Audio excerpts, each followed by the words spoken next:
Our next presentation is from the economics department. And before I introduce Rene Saran, I want to acknowledge Debashis Powell, the department head of economics, who does a fantastic job organizing and leading that group. Rene joined us this fall, and he holds a PhD from Brown University. His research really focuses around the areas of behavioral economics and political economy. He was on the faculty of the Yale Singapore Initiative, and we're really excited to have him present his research today. Please join me in giving a very warm welcome to Rene Saran.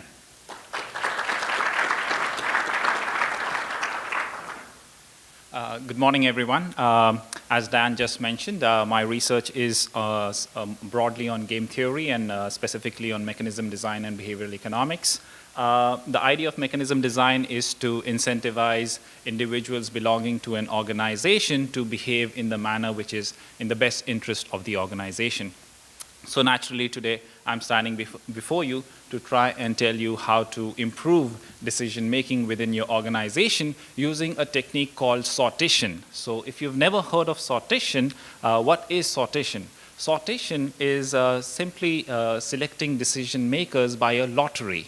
Okay, so it's as simple as that. It was practiced extensively in ancient Athens. So if you go and read about Athenian democracy, it was a bedrock of Athenian democracy was sortition, where they would select judges from 10 tribes using a machine that they call the kleroterion. In modern times, of course, sortition is used for selecting juries and for conducting surveys. But I'm pretty sure none of you are rolling a die in your organization to select decision makers, right?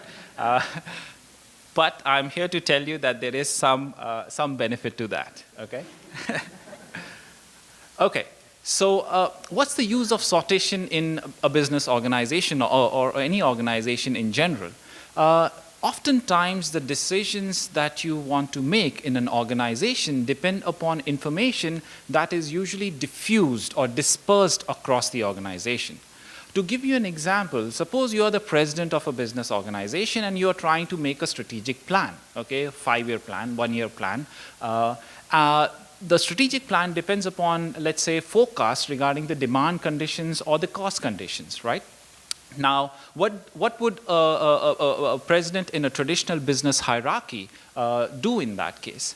In such a situation, in a traditional organization, the president will turn towards the vice president, perhaps, of marketing or sales and ask him or her to tell about the demand conditions and turn towards the vice president of production to get information regarding the cost conditions that they forecast.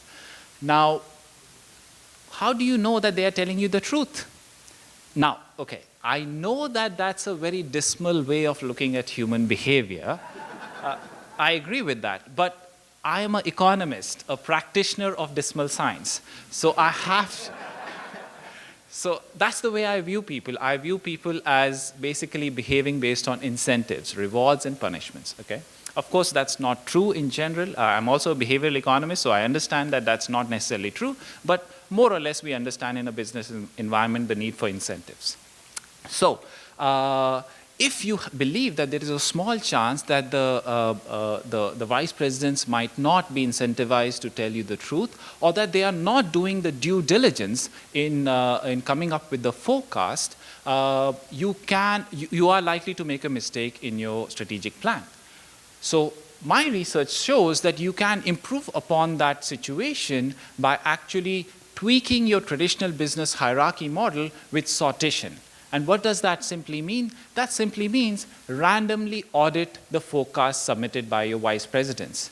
So that is, what you need to do is randomly select an employee, because an employee in the marketing department will have hopefully as good information as the vice president. You can verify the forecast submitted by the vice president by discussing or communicating with the employee, okay?